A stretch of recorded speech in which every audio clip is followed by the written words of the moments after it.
So customizing and tweaking your class in Battlefield 1 is extremely important for beasting on the battlefield. We're going to go ahead and talk about how you can completely beast on the battlefield with your class and how to make a class, tips to customize your loadout for beasting on the battlefield and in Battlefield 1. So let's go ahead and get right into that, man. No dilly-dally. You guys know that I don't like wasting time.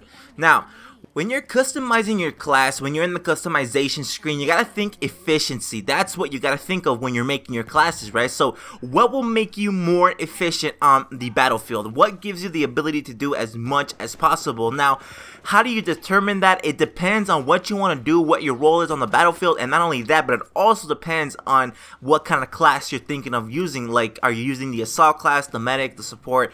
Are you going for the tanker? Stuff like that. Like, what class are you going for, and then what exactly more particularly do you want to do on the battlefield? So basically what you want to do is think efficiency. So let's go ahead and do like an assault class example for you guys so you guys get the idea real quick. So the assault class, if you're trying to do this with the assault class, what do? Well, you have to think, the assault class, what is that capable of doing? Well, that's capable of running and gunning people, and it's capable of destroying vehicles. And those are the main two capabilities. You may be able to do some other stuff with it, but those are the two main capabilities. So you want to make sure that you can do both of those things efficiently with your class. You don't want to just be making like this rush class, or you don't want to be making this anti-tank class at all. Like, you want to make sure that you're using both. So how do you do that? Well, you make sure that you have a good mix of weapons and variety of your tools and stuff like that, your gadgets, to actually help you out to do that, if that makes any sense at all. You know what I mean? You want to make sure that you're actually able to beast on the battlefield by destroying tanks and by running and gunning,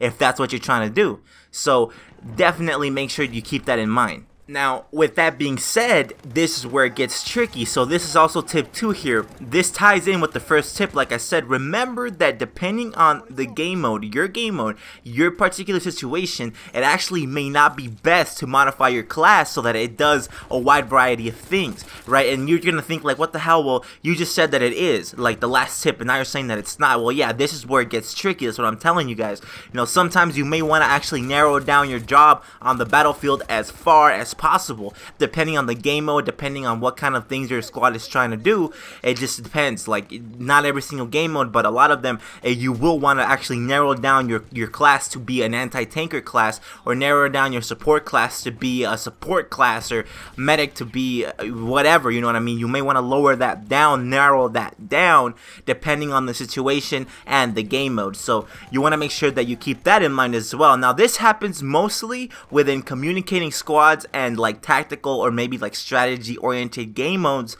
Like I said, usually not in team deathmatch, but it will happen a lot in rush. It will happen a lot even in operations and even in conquest, man. Pretty much any game mode where there's like a good objective and you have to be communicating in order to beast, usually it'll happen in those kinds of game modes. And for the third tip, it's going to be a pretty quick one because it's pretty simple and easy and straightforward. When you're thinking about, you know, making your class and you're fine-tuning it, make sure that you keep in mind the vehicles that are on the battlefield, and it also depends, of course, on the game mode. And guys, I know that I've been saying like game modes, like they matter a lot. It's because they do, man. That's like the main thing that you're going to think about when you're doing this, is the game modes. It depends because game modes call for different situations, call for different roles, and call for different classes because of those roles, if that makes sense, because that's just how it is. That is how it works, and that's why it's extremely important for the game modes.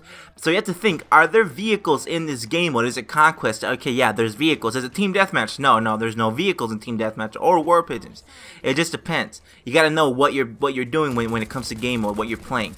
So with that being said, moving on to the last tip, think about what map it is as well. If it's a smaller or a bigger map, like which one is it? You know what I mean? Think about what kind of weapons it calls for. You know what I mean? What kind of weapons does it call for? Does it call for certain optics more than others? You gotta think about that. And, you know, of course, again, I'm gonna say it depends on the game mode, right? Because every single map is different on certain game modes, right?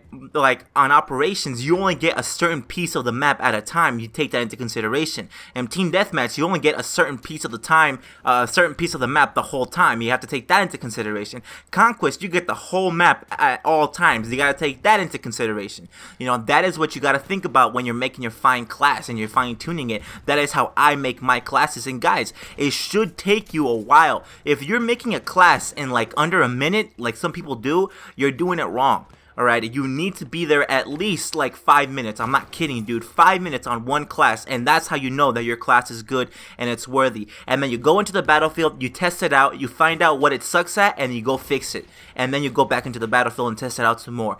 That is how you figure out what the fine class is. How do you fine tune it, and how do you make it beast on the battlefield? That is how you do that. So, anyway guys, I hope you guys enjoyed. Don't forget to drop a like and subscribe for more daily Battlefield 1 tips like this, and I'll catch you guys in the next one.